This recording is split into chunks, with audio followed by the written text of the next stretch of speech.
Welcome to Writer Syndrome, podcast about writing from start to finish. This episode, we're getting into time jumps and time shifts, not time travel. I'm Russ Capasco, and joining me is Tim Ledney. Tim, how are you? Not Tim jumps, time jumps. Time jumps, that's right. Yes, Tim there's been times jump. when I've signed my email signature as time. Time. Sometimes rim. Time Letney. Time Letney. Old time Letney. Oh, time Letney. Yes, I'm doing well, Russ. How are you doing? I'm doing good. I'm doing good on this day. Nice. Good. 2025. Time and handling time in a story. Yeah, it seems like it'd be obvious, but it's not. And when I think back to like how I utilized or didn't utilize it in mine, I think it's just novice writing on my part. Like I could have employed it a little bit. I really didn't. Yeah, I looking at like after reading through, doing some research on this, like, oh, there's better ways I could have handled some of my time jumps myself. I definitely use we'll go through like kind of the role of time jumps and what they are, and then kind of ways to pass time in a story. But I definitely use a very clear one of these like twice in my story. So we'll get to all that though. So love it. What is a time jump, Russ? What is a time jump, Tim? Time jump is exactly how it sounds. Just moving through amount of time, minutes, years, past, months, whatever, even decades if you got a big saga going, and moving along to skip all the stuff in between to get to the next kind of important thing for the character or the story. Do you think that I just made that up as I went? Sound like I read it somewhere? But I that's good. I just made that up as I was kind of riffing here because I wasn't ready for that, but there we go. I feel like there's the micro and macro, right? Yep. There must be micro time jumps that we do without thinking because, you know, even if your narrative takes place over the course of 3 days and you're covering each day, you're certainly not covering every minute of all those days. No. And then there's the macro where you jump forward weeks to months to years. And then there's the epic one where you're jumping centuries. If you're reading like The Foundation or some science fiction sometimes, probably be jumping some serious amounts of time, right? Yep. So we can get into like what's kind of like maybe general step back, like the role of time and like time jumps in storytelling. Obviously, number one is like for pacing. Yeah. Just a general role of time, right? Pacing. You might have like a thriller, like the Jack Reachers that take place over like a couple of days, and just kind of moves along. You don't get like all the details. You're gonna get like those minutes, hours, jumps of just we're getting to the next moment. I wish there were some time jumps in there. Some thrillers don't do that though. Really? Yeah, some relish in the detail of the moment by moment build up, and maybe that's a way for that genre to build tension and suspense. Which go listen to the episode. I feel like a way that I think time jumps can help continue the suspension of disbelief when done correctly. Yeah, because interesting things don't necessarily happen every minute of every day. Correct. Yeah. So you want to omit the not interesting things and not have everything so condensed into such a short period of time. Yes. Yep. Yeah, which something I did too in my first couple drafts, and my editor went through and was like, cut this. It's the time jumps in particular, like I think their biggest goal is skipping the mundane, skipping all the bathroom breaks, eating dinner, going to sleep, like skipping those moments that aren't important to the narrative, the characters, or the plot. And I think that's like the biggest function of them. Now and the reader's expecting them, right? Like, absolutely. In fact, if we didn't get them, especially the micro ones, what a like it'd be so painful to read something that covered every second. Yes. I guess you'd be writing literature then. Right. Literary fiction. But I mean, that's a primary role of time jumps. I mean, time within a story, like I was saying before, is, it's about pacing. It's about setting an anchor of when things are happening, and then character development, because as time's passing, you can see that character change. But really the big thing for the time shifts and time jumps is skipping all that mundane stuff that we're just talking about. So, definitely something I was doing in my first couple of drafts. Just get rid of this stuff. Yeah.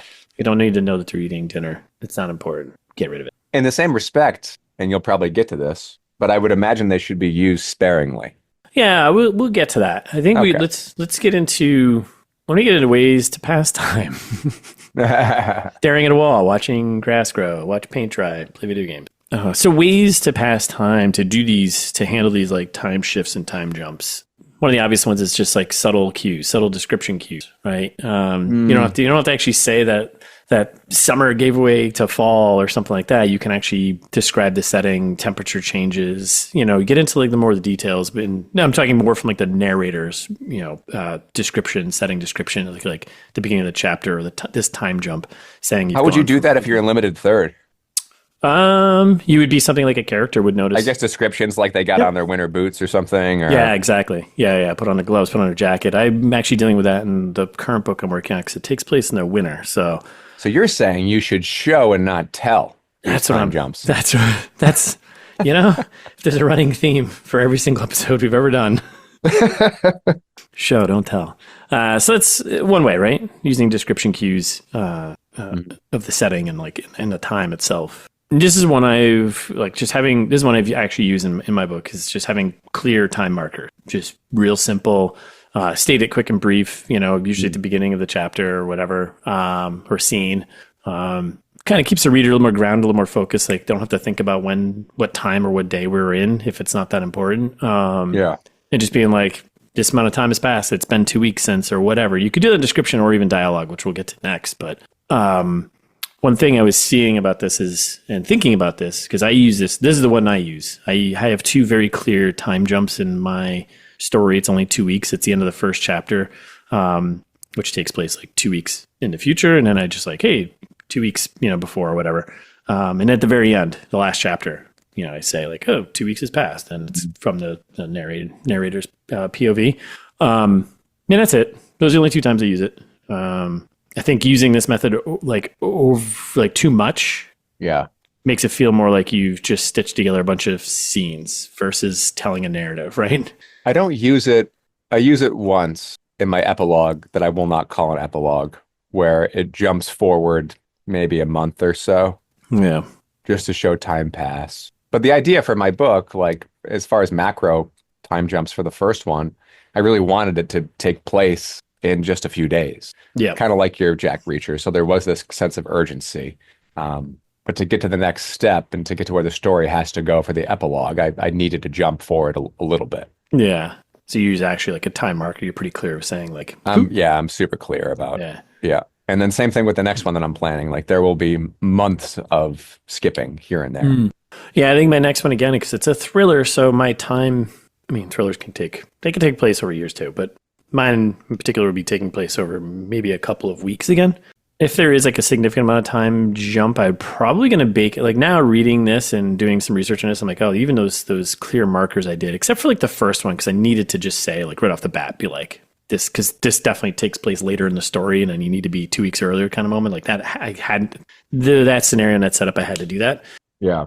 I'm sure there's some other creative way I could have done it, but I didn't need to. I just was like, make it real simple. Okay, we know now. Now this is starting 2 weeks earlier. We're building up to that moment. But even in the end, I could have done probably differently. Maybe throw a dialogue or something, because there was a little bit of a chat, and someone could have just mentioned how long time had passed, which is kind of like another subtle way of doing that, which leads me into the next one, using dialogue to convey like a time jump, having a character say maybe to another character, I haven't seen you in X amount of time, or... I could have even done that on my own, like I was saying, towards the end. 2 weeks had passed, and I have a conversation between two characters, and one could have been like, hey, what have you been up to for the last 2 weeks? Right. Something as simple as that, Yep. Do you have any moments of using dialogue that you know of? No, like I said, the first one was in such a short period of time, so no, but I think that if you do it right, I think that can be a nice subtle way to get across some time has passed without hitting the person over the head with it. Yeah, and I think I like the dialogue one the most because it's subtle, and I think for maybe like those short time spans, you're skipping. Do you think you always need to call out the short ones? Say if it's like, is there a best practices where if it's like less than a week or I don't think so. More than a month or something? I don't think so, because I think the reader will kind of pick up on based on the events that are going on, right? I think there's a certain amount of time that passes that if your two characters haven't talked to each other and it's something important, like maybe that needs to be called out. And I almost feel like in between chapters, there's often time that goes missing. And in fact, sometimes, like in the Jack Reacher books, when a chapter ends and then the other one begins and it's the same scene, I'm like, why? Like why is this a new chapter all of a sudden?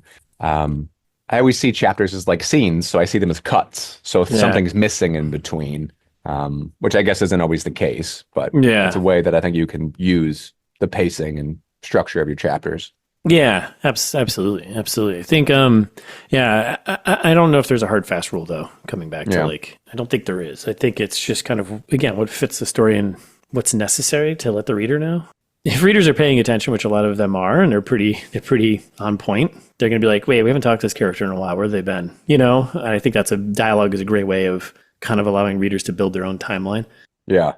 And making sure you haven't forgotten a character, you know, someone will be like, where has this person been and why haven't they been around, you know? And like, then you could say like, oh, we haven't talked in X number of days or whatever. So another kind of way to show passing of time is characters actual like change. Even appearance. Longer hair, shorter hair, wrinkles, stuff like that. Yeah. And I was thinking about this for the one I'm working on right now. I have a character who he's kind of on the run and somewhat, and I'm kind of showing the change of time and change with him with like, you know, his hair growing out long. And I mentioned a couple times, it's like, oh, I could use this as the passage of time. I don't necessarily need to say, and 3 days later, you know, like, he had stubble, you know. Like, right. Yeah. So that's I think subtle. That's a nice way to do it. Yeah, I think so too. At least those like micro changes, like time jumps, time shifts, right? You know, a couple days or even a week, you know, you can show, and based on a character's appearance, maybe longer changes you could do within the ways they're thinking. Maybe in the opening chapter, there was one approach or behavior they had that maybe halfway through the book that changes, and that could show some passage of time. That's super subtle. That's very subtle. Yeah. That's I like the appearance, because even if it's from stubble to beard to like scraggly beard, like you can really cover weeks to months with appearance if done right, or the condition of the clothes, or you know, whatever. Yeah, on the run. I think that's kind of great. I think I agree though. The one showing like their way of thinking and behavior, that's a really subtle one, and unless it's really drastic, but also that could change with an event that happens within the book. So I don't know if that would be necessarily like a time shift or time jump change, you know. But maybe over time, once you get to the end, them changing. But that feels like very subtle. That's out of my league for right now. Yeah. To manage to pull that off. I think this one was pretty interesting too, with their characters' interactions with others. That popped up a few times. And again, I think this one's another subtle one, but having two characters who, I guess if they're together throughout the entire book, like if their interactions early on are kind of awkward, and then they slowly become a little more relaxed and comfortable. Again, that's pretty subtle, but I think that could show a passage of time, because as long as you're not instantly jumping right to them just being, you know, all of a sudden buddies after chapter 1, you know, right? That's got to be like a very natural kind of progression of time, and probably a little more focused on like shorter amount of time passing, maybe. Yeah, I think about that all the time in movies, and I think you're right that time jumps allow for more organic evolution of character relationships. And so often when I'm, you know, maybe reading, you know, genre fiction or watching kind of a poppy movie, and all of a sudden like strangers are now best friends, or, you know, strangers are now lovers, and it's like, you just met 4 hours ago. Yeah. You know, why are you taking a bullet for this person? So many times. Yeah. It's like, and that's by not employing a time jump, it's kind of ruining the suspension of disbelief, because I no longer have buy-in to this relationship. Yeah. It feels forced and fake. Yeah, I felt that way in one of the Jack Reacher books too, you know, but he's like, it's like a James Bond thing though. Like he's supposed to get the woman kind of thing, you know, and it's like, this doesn't feel, what is this? Come on. Like, and then it's like, now all of a sudden we need to, suspend that disbelief just for having a B story, little love story in here, like kind of feels so forced in, and it takes me out of it. It's just like, not to lean on Reacher too much, but it's front of mind for me right now. I'm thinking about ways that Lee Child employs time jumps. He doesn't do it so much in the narrative itself, but in the beginning, he kind of does with like where Reacher has been in between books. Now he's wearing dock shoes and he's wearing a Hawaiian shirt. You know, it's like time has passed. Yep. And then also with characters from Reacher's past who pop up out of nowhere, and they're not introduced necessarily in other books. They're just from his past. So it's kind of building out this backstory, I guess, which isn't necessarily a time jump, but he's certainly playing with time. Yeah. Updating, how about the setting in the world? I guess if you're doing more like a sci-fi fantasy, that feels a little more appropriate, where like the world around the characters change. Again, that's a pretty I guess it's not that subtle. I mean, if you're writing something within like over a couple of weeks or even a couple of years and some major change in the world is happening, that's doable. That's a pretty big event, I guess, to show some passage of time. But I think that'd be more fitting for like a sci-fi, like technology change or social and cultural trends changing. But that feels like more like a saga, like kind of timeline change, right? I think it can work in horror a little bit too. If you're dealing with like apocalyptic type scenarios or outbreak scenarios, there's always a passage of time from the initial outbreak. I mean, that was actually one of the reasons why I wrote the story that I wrote, is because I always loved the first 20 minutes of an outbreak story. Yeah. To me, that's the most interesting point. And then when it jumps forward into the world, you know, where you got your clans and society is already broken down, that's not quite as interesting to me. But it's very, very common for that to happen, I think, in these tales where there's an outbreak, and then there's the new world in which capitalism is dead and we're a barter society or whatever. And now there's roving bands of pirates and whatever else. Yeah, like there's that kind of expected time jump too, just. And it usually, I mean, even if it's not deep time, it feels like it. Even if only 4 months have passed, since the world has changed so much, 50 years could have passed because everything that we kind of understand as part of our society is now gone. Yep.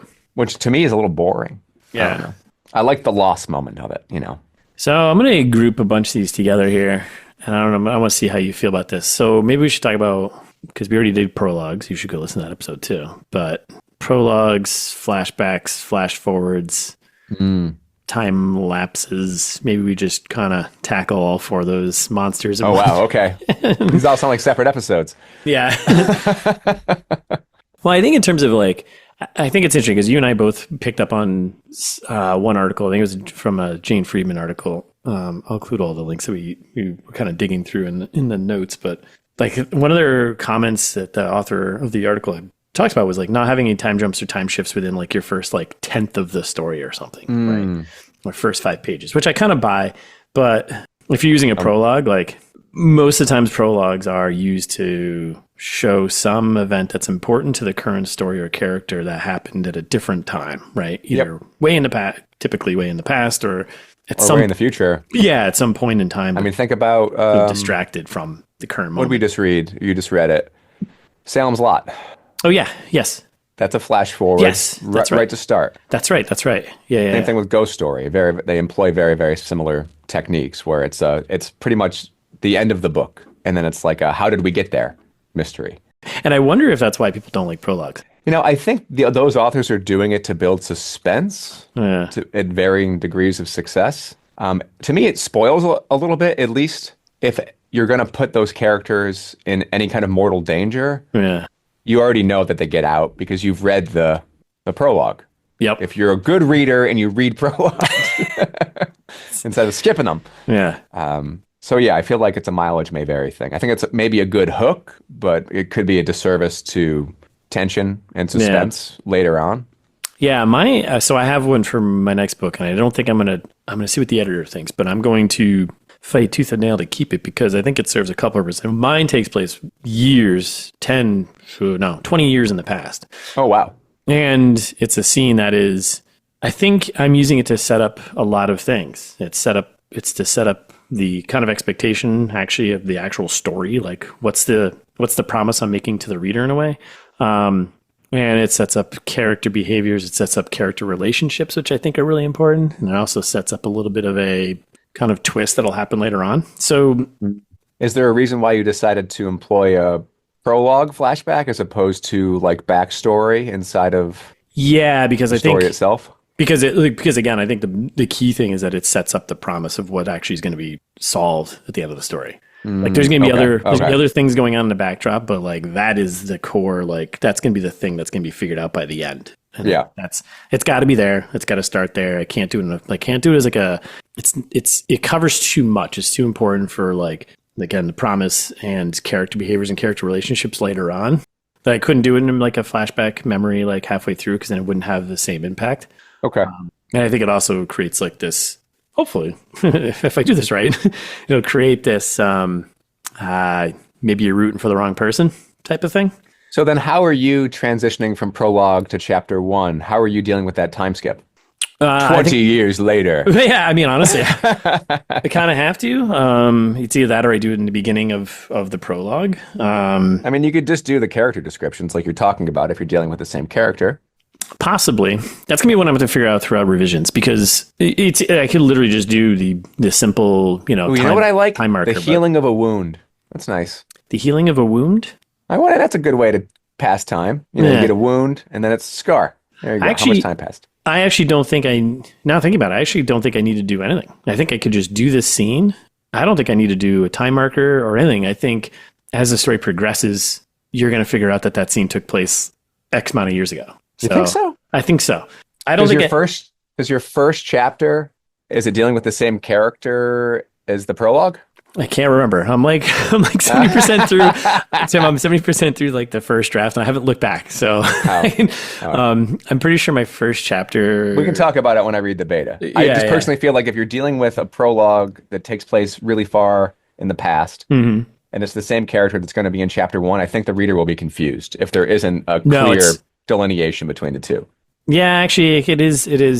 So I don't have to figure that out. I could swap. I'm just saying you should just take your advice from earlier in this episode. What was that?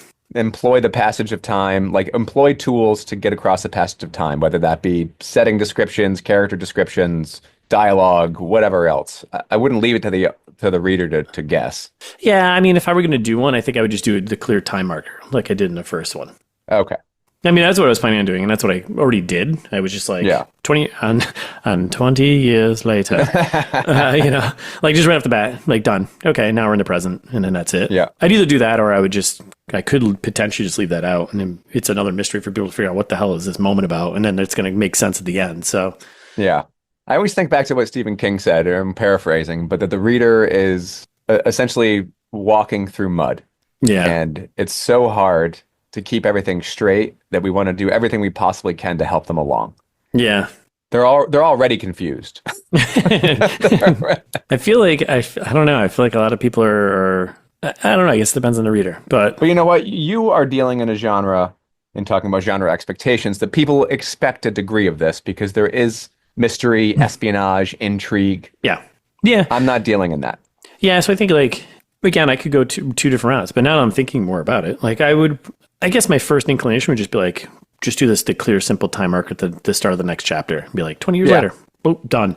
But at the same time, I'm like, I don't even know if I need to do that. That's going to be a great question for the editor, and be like, do I need to do this? Because the prologue is the promise. It's the mystery. It's the mystery box. And now I'm thinking about it because I'm writing all the chapters now that reflect on that moment. I'm like, oh, I think people would just piece this together, that this was something that happened in the past. And they'd be like, oh, and hopefully that light bulb moment happens. And they'd be like, oh, well, that's what I'm aiming for. So, okay. So prologues, I don't know. I think they kind of stand on their own in terms of. Yeah, I think when that bit of advice says, don't do it in the first 10%, I think we can say, unless it's a prologue. Yeah, unless it's a prologue. And read them, goddammit, read them. And read those darn prologues. Read them. Since we had our prologue and epilogue episodes, I've deleted the word prologue and epilogue from my chapter headings. Just I don't want to signal to people not to read it. I think readers need to understand that if you read a bad prologue, it's not the prologue's fault, it's the author's fault. Flashbacks and flash forwards. So I know it's a lot, but do you use any flashbacks or flash forwards? So many flashbacks. I'm trying to remember. I use flashbacks as backstory. Yes.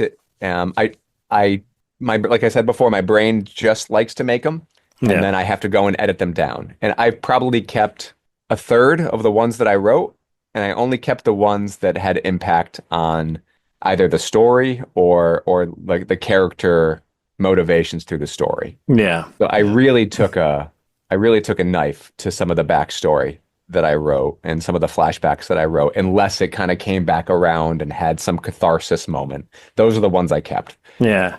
But I think we should call out that the prologue, and I think the reason why I bucket this all together, because they're kind of different animals than time jumps and time shifts that are ignoring the boring details, like flashbacks, prologues, and even flash forwards. Usually they span a little bit longer period of time. Usually they're typically, if they're flashbacks, like a memory, maybe a character's having, in the present storyline, they come across something and then they're like, oh, we're thinking back on something. So I don't know if they necessarily would be, that's why I'm kind of separating them out as they're kind of in their own bucket. I think they're different. Yeah. They're in their own bucket. It's not like passing a couple minutes and skipping the bullshit to get the story moving. they're more about filling in the backstory, like you said, and character behavior and important memories, I guess, maybe someone had. So I think some of the faults, so like thinking about when not to use, like what you're talking about, like, don't use time jumps, maybe first 10%, unless it's a prologue. Yeah. I would also say don't use a time jump if you've really successfully engaged the reader and it's an exciting moment. Don't just jump 5 years, because it's going to feel like you're losing momentum and you're losing yeah, I agree. the reader's attention. I'd say the same thing if you're doing, a flashback or backstory. You don't want to halt your narrative in its tracks and then go on a 5-page backstory and have the person fight to get back up to speed when it's over. Right. That's difficult. Yeah. It's also like something that literary fiction employs. I was just going to say the troop, he did that a lot with those flashbacks. And I mean, the way he wrote them, it wasn't totally jarring, but man, he did a lot. And it was very obvious. And it was like kind of disrupted the flow of gruesomeness. But I think we discovered it was like maybe there was a purpose for that, for the pacing to slow it down. I think pacing, and also we talked about how it adds dimensionality to the characters who are in trouble. Like it makes you care for them a bit more because you know about them a bit more. Or hate them more. Or now you're scared of them more because like they're crazy or something. Yeah. Or why they're doing this thing. And it's kind of like, well, we're going back to like this person thinking this way. But I do think you're right, though. I think that, backstory is different than time jumping. Yeah. But I think it's important for us to call them out because they do involve a jump of time within a story. So, yeah, definitely. And I think flash forwards are kind of similar. I don't know. Flash forwards are not really my bag right now. Yeah, I mean, the idea would be a flash forward that you would come back from it, right? You don't just go forward. Yeah, I don't use it. It's not a device I'm playing around with yet.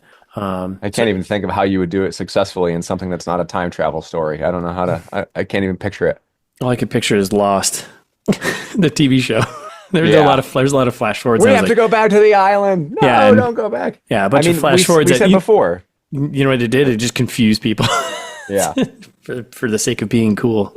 I mean, we said before that, Salem's Lot and Ghost Story do flash forwards. Yes. And technically, I'd say those are the prologues. Yeah, kind of in a way, right? Yeah. Yeah, because like it's going to show where the characters are going to end up. But so those are some of the techniques and ways of transitioning and getting time jumps across the reader's dialogue, setting, world changes, character interactions, behaviors, and certainly dialogue. I mean, even keeping it simple is just like a little time marker right at the beginning, and even whether it's literally just a, hey, 2 weeks later, or, part of the narrative or description, like setup of like establishing where you are, which is kind of like should happen the first couple of sentences. I got a question. Yeah. And it feels like bad form. Say you have a time jump. Yeah. You skip 3 years or something. Okay.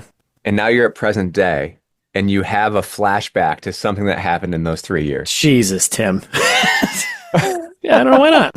If it makes so your story's motoring along, and then you're like, and 3 years later, and then your story goes on, and then like 2 or 3 chapters later, you have a flashback to a moment in the 3 years. Yeah. I mean, that must exist. I'm sure it seems like bad planning. Yeah, it seems bad planning. It seems like bad editing. Like, I think you would just be like, jump that 1 year to that moment, and then jump the next, Yeah. I'm sure it exists. There's no doubt. There's no doubt someone was like, I got a great idea. I'm going to flash back to the moment in between the time that I jumped over.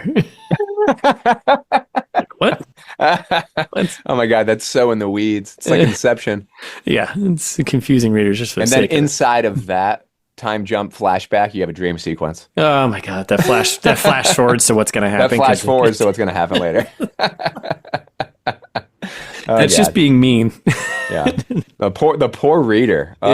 Yeah. Don't put them through that. Put your characters through torture, not your readers. Yeah, it's like a pension book or something. So obnoxious just for the sake of it. Kind of like, when should these things be employed? I don't know. There is a little bit of, I think, again, coming back to the kindness of your reader. A lot of times your first couple of sentences of your chapter or scene are going to be setting that scene and setting that chat, where you are, where the characters are in the room, what the hell's going on. And I think that's kind of part of it, right? Setting the time that has passed, whatever transition you choose to do that, but doing it early on so the reader knows going into it that then it's like, okay, cool, this is 2 days later. Now I can focus on the conflict between the characters and what this is actually supposed to be accomplishing and moving the plot forward. A lot of things I kept seeing was Never in the middle, which makes sense. I don't, like, unless you've got a clear like section break, in the middle of your scene or chapter. Interesting. Typically doing like right in the middle of a scene would be kind of weird. And a little bit jarring. I feel like hours can pass in the middle of a scene. I feel like that's okay. Like if a character, even then, I feel like I'd employ like a pound sign or a couple returns just to visually show that we're changing gears a little bit. Yeah, or like some time has passed and then starting immediately like, a couple hours went by as he was, researching his, whatever. Yeah, I think that's a good point. Now I'm thinking about it because I think I have a couple moments where I jump just a couple of hours and I should just do like a little boop boop and then the boop boop is a couple hours could be okay. Yeah. So bad stuff, the good, the bad. Here's the ugly, the bad, and the ugly. Bad time jumps. I think if you're using them to jump over plot holes, complications, or plot action, that's probably a bad use. Like just skipping over why like maybe they've solved something and getting right to the end. Yeah, they just did it. Don't worry about it. That's a bad use of a time jump. I would agree. Limiting them, not having too many. Yeah, I really do think they need to be used sparingly, and you need to plan when you're going to use them. But I guess it's based on a story you're telling. But yeah, I think you just gotta again come back to the question of like, why do I need this right now, and do I need to call it out, or can I just do a jump to the next moment, next scene? Because there really is, I think, a chance that maybe unbeknownst to you, you're building momentum and investment in a character and what is going to happen next. And then a year passes and nothing does. I feel like it's going to be hard for the reader to start again. Yeah. Because you've kind of betrayed that trust, that momentum that's like propelling the story forward. It needs to build again. So, you just need to be so intentional when you're going to use it. Because I think you could lose a reader pretty quickly if you take away everything that they know from that you set up in the beginning if it changes so abruptly. Yeah. And also, if you're using too many, are you in the right, again, it depends on the genre and the story you're telling, but if you're using too many time jumps, are you actually in the right moment of this character's life? Yeah, why didn't you start there? I skip all that stuff and just get right to the moments of maybe where things are a little bit tighter, unless it's something that's taking place over a certain like X years or centuries, but then that character is going to be either gone or they've got some reason for living for that long, so you jump to those moments that are important, right? Like, can I tell you something that really, really irks me is that when there's large time jumps with the intention of filling it in another book or piece of media, when it's like intentional omission to leave blank spaces to tell other stories. Yeah. Yuck. It's that's like, that feels like a manipulation of right, a little just bit. Franchising, it's like, what can we squeeze in here? Yeah, I don't like that either. Yeah. I'm thinking of the next 3 stories I have coming, and they're all like, it started in a moment and it can run all together within like maybe 6 months of time or a year has passed, maybe all 3 stories. And it's just like a continuation. So yeah, I don't like that either. The other thing that's kind of interesting too, if you're experiencing too many time jumps, maybe you're in the wrong POV, wrong character. POV. Oh, interesting. Or maybe the wrong POV as in terms of like first person, third person as well, right? Yeah, it's certainly something that I guess if you're using omniscient third, you have a little more flexibility. Yeah, a little bit. First person's tough. Yeah, first person's got to be hard. Even limited third has to be pretty hard. Yeah. So what do you think about, we kind of covered, time jumps inside of one book. Just before we, break into our next section, what do you think about time jumps in between of series of books? And let me raise 2 examples. One that I think does it well in its huge time. Yeah. Foundation, at least the first 3. Yeah. And I think it's done well in the books. I don't think it's done very well in the show. Show's tough. The show's tough to follow. Yeah. I thought. And I think so too. And then Dune, which I think uses the same type of deep time, but to less effect, especially as it gets into children and especially into Emperor. Yeah. I never read past Children of Dune. Yeah, that jump. I want to reread Children of Dune soon. But yeah, that jump is kind of, you're saying I didn't mind the children jump, but I know some people do mind the children jump. Yeah. Because it's still generational. Yes. The Emperor one is like, isn't it like thousands of years? Like, yeah, it's like thousands. It's really, really abrupt. Yeah. And it's really, really deep time. and the only thing you have is like clones of Duncan to kind of root you into the past story. Yeah, which is I don't know. My feeling on that is it's a weird one because you're not. I feel like some stories you're set up with certain protagonists and you're kind of prepared to be with them for a while. And I think unless it's like kind of clearly stated, which those books it wasn't really. Even Children of Dune, I don't think it was. Like it felt like Dune and Dune Messiah, which was kind of like a ... add on to like explain the first book a bit more. But I mean, yeah, I think Children of Dune doesn't feel like it doesn't feel part of it, right? Because you're set up with these protagonists and these characters, and they don't. Maybe in your mind you're expecting to be with them for the series. Yeah. You know, I would have been okay. But you kind of are, but you're not really. Like, I would have been okay with, you kind of are. I would have been okay with Children as a soft reboot that told another immediate story. Yeah. Like if there was like a Children of Dune, part 2 or something. Children of Messiah. I don't know. Yeah. But to jump right to Emperor, like, whereas when Foundation is set up, pretty early on that you're going to be losing characters and going for big time jumps because it's a story about time and knowledge, right? Yep. And Dune is set up differently. Dune's set up very much as a story of immediacy. Yep.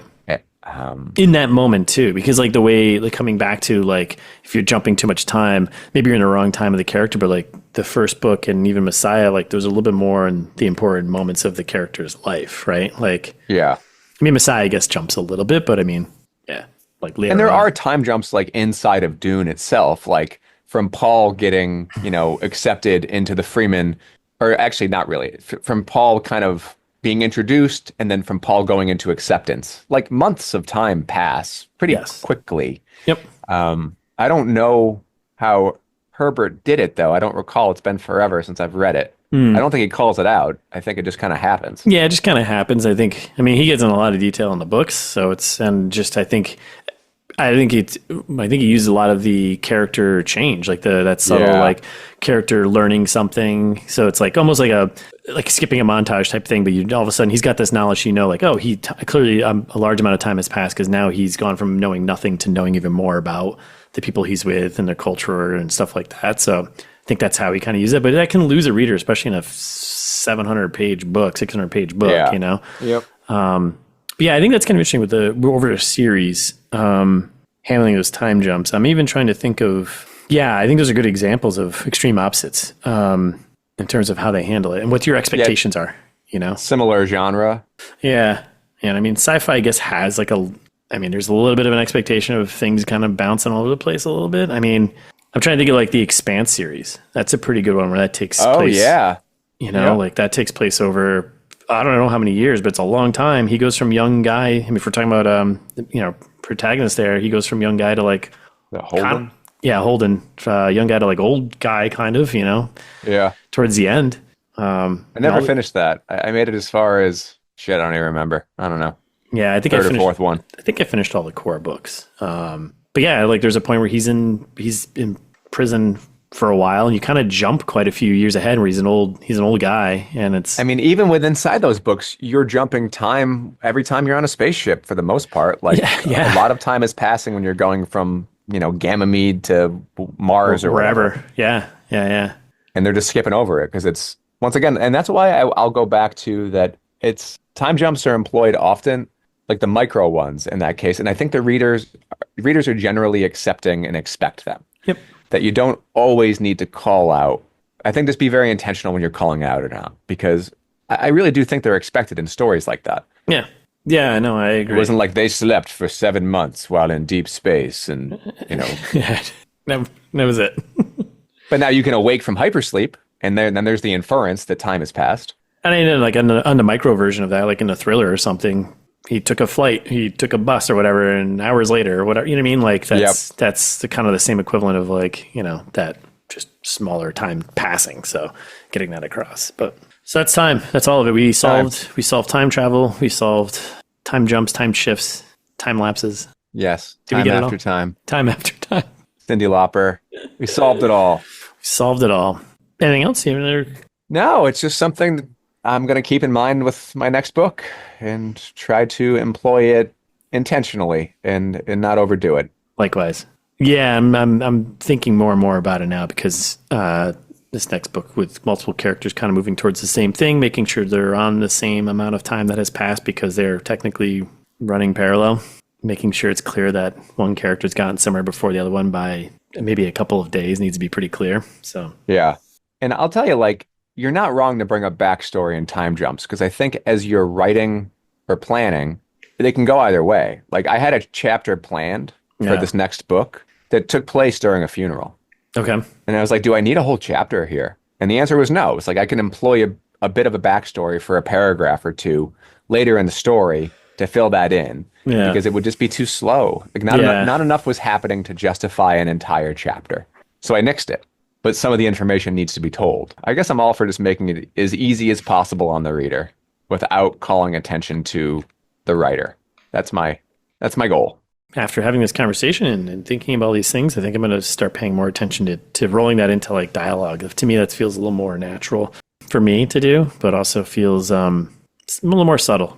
You know, keep the story moving and keep the reader invested in what the characters are doing and what the key find is to get the plot moving along. It's kind of more of what mine is, driving towards. So, and I'd say, and you mentioned your editor before. I feel like it's great to employ friends as beta readers if you're feeling like a time jump is too much or not enough. You're biased. You're not quite sure. Ask somebody who's never read your piece before. Take a look at it. See what they think. See if they notice it. Don't mention it to them because then they will. But then they will, yeah. All right, so that's it. We've done it. We did all the time stuff. What are you reading and watching? These are related. I just finished watching Shogun. Yep. You mentioned show on Hulu. Yep. Which I loved, so much so that I'm reading it now. Nice. It's working. And I'm sure there's going to be time jumps. Yeah. Because it takes place over a ton of time. And there's a whole series, I didn't realize, a whole series of these books. This is the only one that really kind of takes place in, like, I don't know what it is, 1700, 1600 Japan. The rest are slightly more contemporary, where they happen in the 1800s and 1900s. Yeah. But so far, I'll tell you that the book is written really well. Nice. Like, shockingly well. Good. I've been enjoying that so far. And I'm just about done with Mr. Gene Reacher. One shot, Jack Reacher there. I don't know if it's because it took me so long to read it or I'm reading it so slow, but I'm enjoying it way less than the first book. Interesting. But it's written better though. It's written better, but Reacher, there's no stakes for Reacher. No. He's just kind of in it this time because a girl died, but he was in it before. He got set up, but that went nowhere because he had some baloney alibi from his FBI contact or whatever. Yeah, like, it was all just kind of, it felt like pantsing is what it feels like. Yeah. I feel like I'm just reading somebody who pantsed the whole narrative. Yeah.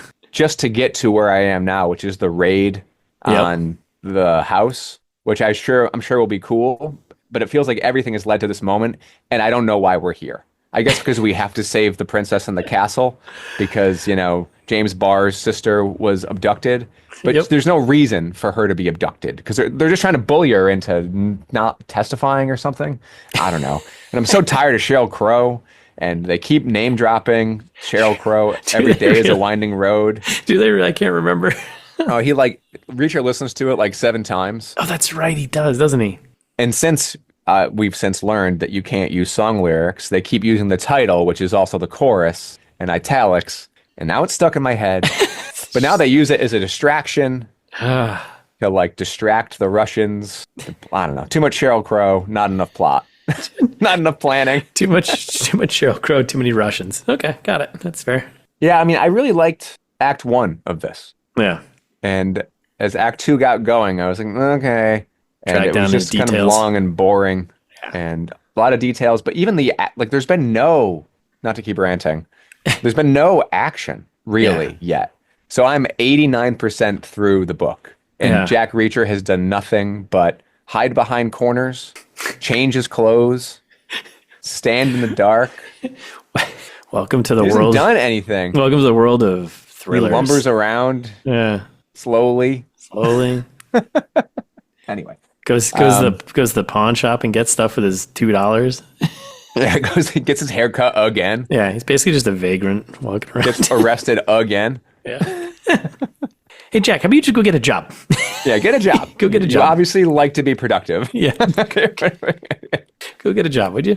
And then for playing, I just bought the first Kingdom Come Deliverance. Yeah. Which I like. It's weird. It's like... I heard those are good. Or it's there's like a second one that just late came gen out. Is it? PS3 RPG or something. But it's enjoyable so far. It definitely feels like it's from a different era. Yeah, a little dated, but Like, yeah, in a good way though. In that Yeah. like in like all these AAA studios have really they make their RPGs very lean yeah. now, and they make them as accessible as possible. And this thing is not accessible. No. It's like you're crafting, you're eating, you're sleeping. You know, you may die. It feels like Ultima back in the day. all It's the something details- that you'd play like on DOS. All the details you want to skip in a story, you're Yeah, all the actually doing. details you Right? want to skip. But I kind of dig it. I mean, in a way, it's like meditative's the wrong word, but it gives you a break in between. It's not just all going. You know, it's not all characters just talking at you. Like the world feels lived. Yep. It's the way that people describe Death Stranding as like a meditative, slow experience, but it just frustrated me because it was so janky. Yeah. I'm getting from this. Like it feels like a walking simulator that I'm actually enjoying. So much so that I've been playing it on my walking treadmill. How meta of you. So meta. Anyway, that's me. How about you? What are you reading, watching, playing? Reading, not much change. I'm halfway through that Ghost in the Wire story about it's a real tale autobiography. Auto is when you write the thing about yourself, right? Biography. That's right. Kevin Mitnick, he was a hacker back in the late 80s, 90s. Yeah, it's good. It's interesting. Just a kind of a story about his life and his activities. And I am working through Critical Mass by Tim Ledney. I am slowly, but I'm getting back into it. I hear that one's great. It's a good read so far. Where'd you find it? Where's it for sale? It's nowhere for sale. Nowhere. Nowhere. Because that's a capitalistic ideology that this book does not want you to employ. So, what are you talking about? you know, no sales, right? You're just giving it away for free. I'll not. Well, I'd rather give some of the money to a charity. Oh, okay. All right. I want it to be read. I feel like you need to assign a value to something. Nah, just throw it out there. See what happens. No. But I'm getting back into that. That is going to be my sole focus over the next week or two. Watching, I got a few episodes left of Silo, but that's been about it. I haven't watched anything else. Playing wise, I'm almost done with that Dark Knight game, Arkham Knight, which I found I was playing through. And I was doing all like the side quest stuff, and I was like, I'm just like running errands for Gotham City right now. I'm like, I'm done. I'm done playing games where I have to run. Bag boy. Yeah, where I have to run errands for other people, which is mostly every single game that comes out now with like an open world. It's like, hey, go get this thing so I can do this thing. I'm like, can you just give me a story? Can you give me an Uncharted? Can you give me a Last of Us? Can you give me like there's a little bit of a linear path here where I'm heading towards. Yeah. And I don't need to check my email. I don't need to eat or feed my horse or pet my horse. I just want to go and just let me go do the things.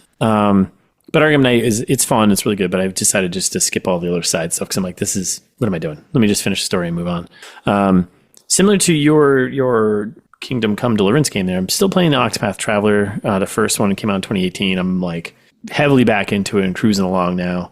There's a little bit of like a grind level moment I ran into, and I figured it out. I figured out how to do this where I can continue stories along and not be stuck in this grinding where I can't do anything. Really enjoying that game. JRPG, sort of throwback to like the Final Fantasies on NES. So kind of like a throwback. And that's been pretty much it. So Nice, man. yeah, so that's it. That's our episode. I think we're done here. We did it. Yeah, thanks for listening. We're out of time, baby. We are out of time. We are time jumping to the end. Skipping all the other stuff. Next episode, we're going to get into our second idiom. Idioms. Let's go. Don't be such an idiom. So if you enjoyed this episode, share with a friend, follow us if you listened, and give us a review because that helps. Yes, take the time and give us 4.5 stars. 4.5 is beautiful. 4. Take 3. 3 is good. 3 Three? means... 3 means you're okay with it. But you can go to our website. You can find all our episodes. You can find our contact information if you want to reach out and chat with us. You can find stuff about us. And that's pretty much it. Episodes and contact information. So it's all at writersyndrome.com.